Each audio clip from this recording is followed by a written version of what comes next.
Ini tadi pertanyaan ini tebal, sudah diseleksi. Kalau dipeturutkan itu sampai menyambung ke kajian subuh kita.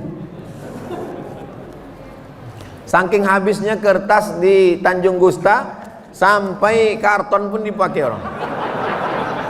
Itulah. Kalau sesudah berwudu, kalau udah berwudu, boleh tak dilap? Boleh tak dilap air wudhu? Melap air wudhu hukumnya makruh, kata Imam Nawawi, meninggal tahun 676, dalam kitabnya Al-Majmu' Syarah Muhazzab. Melap, mengusap air wudhu pakai anduk hukumnya makruh. Tapi kalau kedinginan boleh. Di Maroko kalau bulan Januari 0 derajat kedinginan, di asrama tak ada pemanas air, mau dimasak pakai gas mahal, berwuduklah pakai air dingin macam kulkas. Habis berwuduk langsung dilap. Tapi di tempat kita tropis 30, 35, 32, 33 derajat, kenapa dilap? Biarkan sampai kering. Mau dilapnya juga tidak sampai batal, hanya sekedar makruh saja. Harta yang boleh dihibahkan itu berapa dari harta yang kita punya? Hebat orang Tanjung Gusta. Nampaknya semua mau dikasihkannya ini. Waktu Nabi sedang membebaskan kota Makkah, ada sahabat Nabi itu yang sakit, dijenguk Nabi. Anaknya cuma satu, perempuan. Laki anak perempuannya ini menantunya kaya pula. Kata dia, semua hartaku mau ku kasih untuk Islam. Kata Nabi, tak boleh. Kenapa tak boleh? Karena kalau semua hartanya dia kasih ahli warisnya, nanti tak dapat. Kalau kau tak mau semua, ambil setengah, 50%. Kata Nabi, tak boleh. Kalau begitu sepertiga diterima.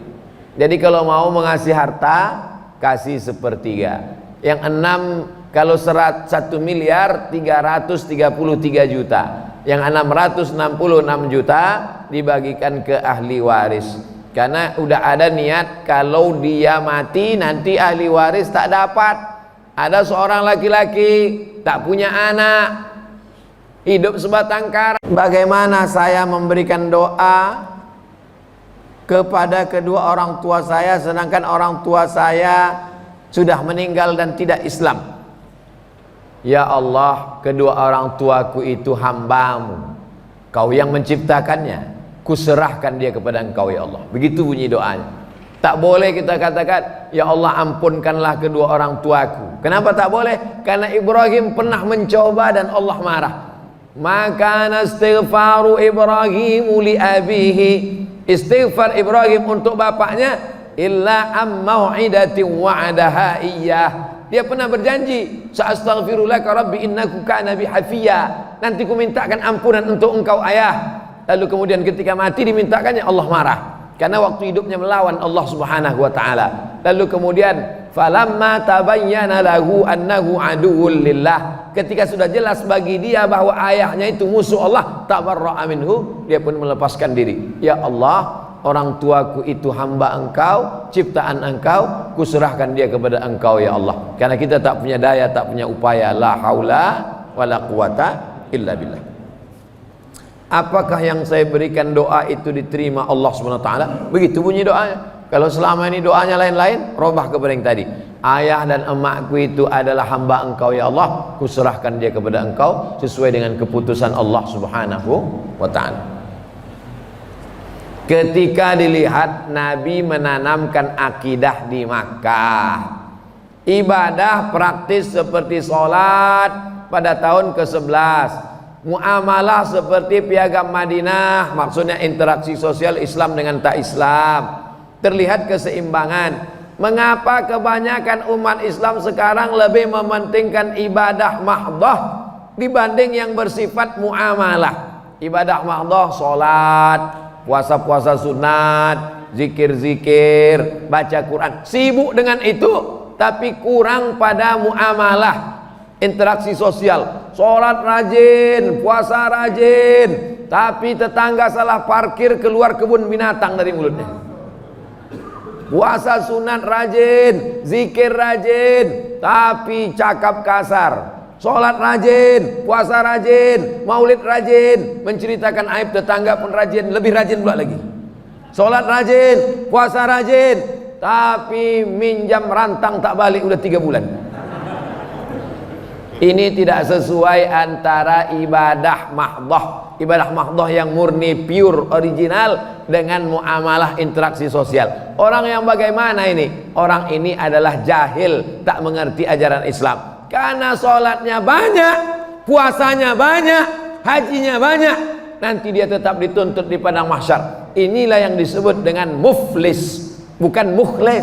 Kalau mukhlis orang ikhlas, muflis orang bangkrut. Ya'ti yaumal qiyamah, dia nanti datang menghadap Allah, sholatnya banyak, puasanya banyak, zakatnya banyak, hajinya banyak, tapi ternyata lidahnya kasar mencaci maki si fulan. Wa daraba haza, memukul si fulan. Wa safaka dama haza, menumpahkan darah si fulan. Wa qazafa haza, menuduh si fulan. Datang orang mengambil sholatnya, datang orang mengambil puasanya, datang orang mengambil hajinya. Faniyat hasanatuhu, amal pahalanya sudah habis, sementara orang tetap mengantri menuntut. Ukhizat khotoyahum, diambil dosa mereka, ditimpakan kepada dia, dicampakkan dia ke neraka jahanam, bukan karena tak sholat, tapi karena muamalat, hubungan sosialnya tak baik. Insya Allah kalau dia sholat ke masjid, kenal sama tetangga, hubungan interaksi sosialnya insya Allah baik. Hablum minallah wa hablum minan nas. Ini kalau tak dibacakan berdosa. Ini serius nih, diketik, di print. Assalamualaikum Ustaz. Waalaikumsalam warahmatullahi wabarakatuh. Dalam menjalani aktivitas kehidupan sehari-hari di lingkungan kami, hampir tak terlepas dari pinjaman pada rentenir. Jangan bilang rentenir, rentenir terlalu keren, lintah darat. Semua yang di air kalau naik dia ke darat bahaya. Di antaranya lintah darat dan buaya mengaku. Bahkan untuk membeli dan memiliki sesuatu pun kami sering menggunakan jasa kredit. Bagaimana hukumnya nih Pak Ustadz? Karena kalau itu tidak kami lakukan, sulit kami untuk jualan. Untuk ini nampaknya bukan bertanya tapi menawar.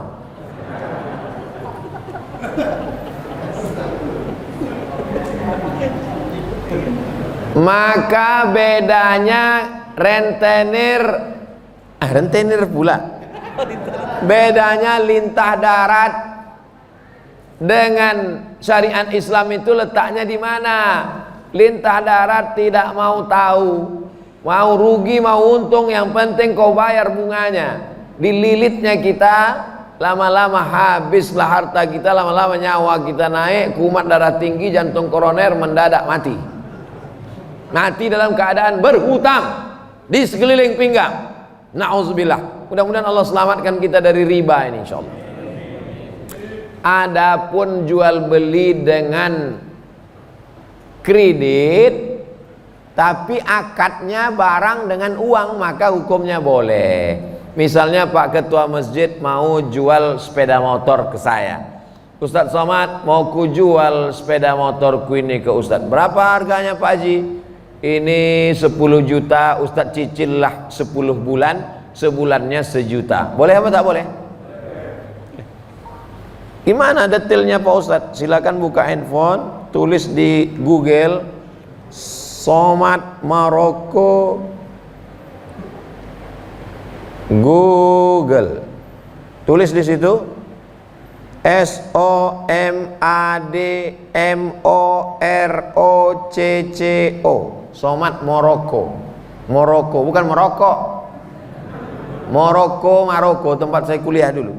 Somad Maroko, tulis setelah spasi kredit, enter. Dapat tulisan Somad Maroko kredit. Dah tengok di baris bawah, jual beli kredit tidak ada keberatan di dalamnya. Tak ada keberatan berarti boleh. jika waktu dan tambahannya diketahui. Beli sepeda motor sebulan 1 juta, 12 bulan 12 juta, boleh. Meskipun harga kredit lebih mahal dari kontan, karena penjual dan pembeli sama-sama dapat untung. Penjual mendapat manfaat tambahan harga, sedangkan si pembeli mendapat manfaat tambahan waktu tempo. Adakah zaman Nabi orang kredit? Ada. Dalam Sahih Bukhari bahwa seorang muslim membeli budak namanya Barirah, di kreditnya selama 9 tahun, 1 tahunnya dibayar 40 dirham. Ada. Jadi yang tak boleh itu pinjam duit, bayar duit. Pinjam 10 juta, bayar 12 juta, haram. Adapun uang dengan barang, maka tidak apa-apa. Itulah bedanya lintah darat dengan bank syariah. Di bank syariah akadnya adalah saya mau beli mobil, duit tak ada, maka saya datang ke bank, lalu bank kemudian membelikan mobil itu. Apakah akadnya itu dengan cara dia beli mobil lalu dia jual mobil, akadnya mobil dengan uang, atau dibeli taukil, atau akadnya kafalah. Jadi akadnya macam-macam, orang tak mengerti karena di fikih masjid sibuk dengan fikih toharoh, air suci mensucikan. Asik dibahas masalah khilafiyah, masalah kaki celana, masalah jenggot, masalah darah bisul, darah jerawat, darah wiladah, darah nifas, darah haid, darah nyamuk, darah macam-macam. Padahal muamalat ekonomi Islam ini penting. Jadi kesimpulannya, kalau dengan interaksi bank syariah, insya Allah sudah keluar fatwa DSN, Dewan Syariah Nasional. Mudah-mudahan kita selamat. Tapi dengan rentenir, dengan meminjamkan uang, bank berjalan berkeliling, riba menjerat leher, mudah-mudahan kita diselamatkan dari riba ini insyaallah. Amin ya rabbal alamin. Sekarang manusia ini menjadi makhluk yang konsumtif. Zaman dulu orang cukup punya sepatu cukup, sekarang punya sepatu mesti mahal. Zaman dulu orang punya jam cukup, sekarang jamnya mesti bermerek mahal. Padahal jam mahal sama jam murah kalau sudah habis baterai sama, mati juga. Dulu orang asal pakai baju cukup, sekarang orang pakai baju outfit, dia mesti berdiri, mahal, style, gaya hidup naik gara-gara kehidupan yang konsumtif dengan medsos dan lain sebagainya. Maka iqna' bima qasamallahu lak takun aghnan nas, merasa cukup dengan pembagian Allah sehingga engkau menjadi orang yang berkecukupan. Makanya kita diajarkan doa, Allahumma aghnina bihalalika an haramik, cukupkan hati kami dengan yang halal sehingga kami tak mencari-cari yang haram. Orang kalau sudah dicukupkan hartanya, dicukupkan makannya, tapi sibuk mencari yang haram, sesungguhnya itu hukuman. Hukuman bukan dalam bentuk penyakit, tapi hukuman dalam bentuk hawa nafsu yang tak pernah kering, yang tak pernah cukup. Makanya di antara doa diajarkan Nabi, Allahumma inni a'udzubika min ilmin la yanfa', jauhkan aku dari ilmu yang tak bermanfaat. Sudah tahu riba, sudah tahu haram, dikerjakannya juga tak ada manfaat ilmu. Wa min qalbin la yakhsha', jauhkan aku hati yang tak takut pada Allah. Sudah dikatakan haram, nanti bangkitnya macam orang kerasukan setan, doa tak dikabulkan Allah, darah dagingnya tempat api neraka, tak ada takutnya. Wa min nafsin la tashba', jauhkan kami dari nafsu yang tak pernah kenyang. Wa min du'ain la yusma', jauhkan kami dari doa yang tak dikabulkan. Kenapa doa tak dikabulkan? Karena hawa nafsu. Kenapa hawa nafsunya tak bisa terkendali? Karena tak ada rasa takut. Kenapa tak takut sama Allah? Karena ilmunya tak bermanfaat. 4 ini saling berkait. Mudah-mudahan ilmu yang kita pelajari malam ini bermanfaat. Apa tanda ilmu bermanfaat? Hati takut. Apa tanda hati takut? Nafsu terkendali.